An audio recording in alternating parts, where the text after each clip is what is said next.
తిరుపతిలో కాసేపట్లో వారాహి డిక్లరేషన్ సభ ప్రారంభం కానుంది. ఏపీ డిప్యూటీ సీఎం పవన్ తీవ్ర జ్వరంతో బాధపడుతున్నారు. అయితే జ్వరంతోనే పవన్ వారాహి సభలో పాల్గొననున్నారు.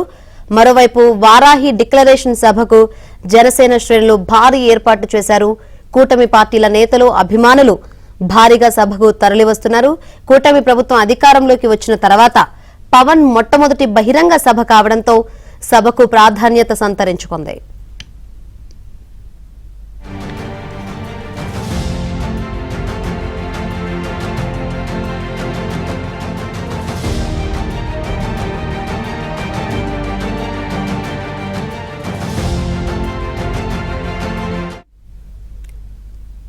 తిరుపతిలో కాసేపట్లో వారాహి డిక్లరేషన్ సభ ప్రారంభం కానుంది. ఏపీ డిప్యూటీ సీఎం పవన్ తీవ్ర జ్వరంతో బాధపడుతున్నారు. అయితే జ్వరంతోనే పవన్ వారాహి సభలో పాల్గొనున్నారు.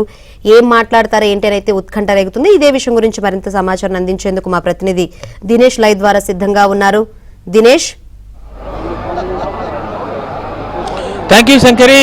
మొత్తంగా పవన్ కళ్యాణ్ తిరుమల నుంచి అయితే బయలుదేరారు. తీవ్రమైనటువంటి జ్వరం ఉన్నప్పటికీ కూడా ముందుగా అనుకున్నటువంటి ప్రోగ్రాం ప్రకారంగా ఆయన మరికొద్ది క్షణాల్లో ఇక్కడికి రాబోతున్నారు. వారాహి డిక్లరేషన్ తిరుమలలో ఆయన యొక్క వారాహి డిక్లరేషన్ తీసుకుని స్వామి మూలవర్ల దగ్గర పెట్టి పూజ చేసి ఆ తర్వాత దాన్ని బయట తీసుకొచ్చి మీడియాకు కూడా చూపించడం జరిగింది.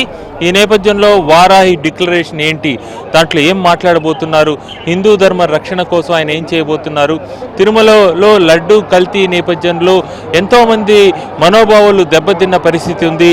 ఆ దెబ్బతిన్న మనసులకి ఈయన స్పీచ్ ఎలాంటి ఒక రకమైనటువంటి భరోసాని ఇవ్వబోతోంది.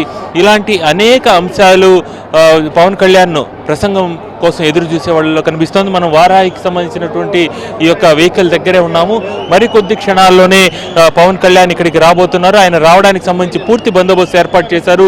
పూలే విగ్రహం దగ్గర ఈ యొక్క సభ జరుగుతోంది. తిరుపతిలో ఎస్వి యూనివర్సిటీ తిరుమల నుంచి నేరుగా ఆయన ఎస్వి యూనివర్సిటీలో ఉండేటువంటి రోడ్డు ద్వారా నేరుగా ఆయన ఈ మార్గంలో వచ్చి ఇక్కడ మనం చూస్తున్నాం పూర్తి స్థాయిలో బందోబస్తు ఏర్పాటు చేసిన పరిస్థితి.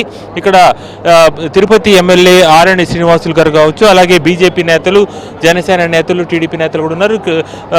తిరుపతి ఎమ్మెల్యే ఉన్నారు. సరే చెప్పండి, ఈరోజు సభ ఎలా ఉండబోతోంది? మొట్టమొదటి ఎన్డీఏ కూటమి ప్రభుత్వం ఏర్పాటైన తర్వాత ఉప ముఖ్యమంత్రి గౌరవనీయులు పవన్ కళ్యాణ్ గారు మొట్టమొదటి సభ వారాహి సభ. ఆయన ప్రాయశ్చిత్త దీక్ష విరమింపజేసి ప్రజలకు సందేశాన్ని ఇవ్వడానికి కోసం ఈ యొక్క సభ నిర్వహించడం జరిగింది.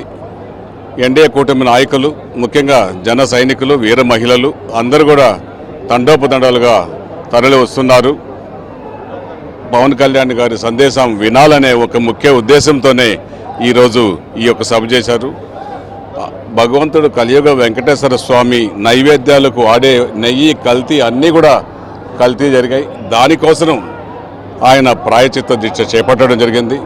11 రోజులు నిర్విరామంగా ఈ ప్రపంచ శాంతి కోసం ఈ యొక్క కార్యక్రమం జరగడం జరిగింది.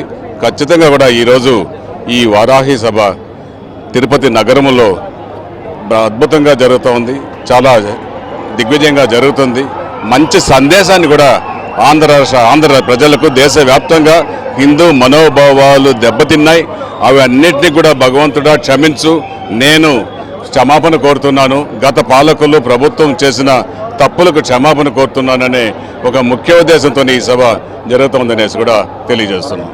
పవన్ కళ్యాణ్ గారి ఆరోగ్యం ఎలా ఉంది? తీవ్రమైనటువంటి జ్వరంతో ఉన్నారని చెప్పి ఉంది. ఎలా ఉంది? ఏమన్నా డాక్టర్స్ ఆయనకు చికిత్స అందిస్తున్నారు? ఎలా ఉంది? పవన్ కళ్యాణ్ అనే ఒక నాయకుడు, ఒక శక్తి, ఆయన ఒక చరిష్మా కలిగిన నాయకుడు. ఆయన ముందు చూపే కానీ వెనుక చూపు అనేది లేదు. ఆయన ముందు చూపుతో ఎక్కడికైనా వెళ్తున్నాడు.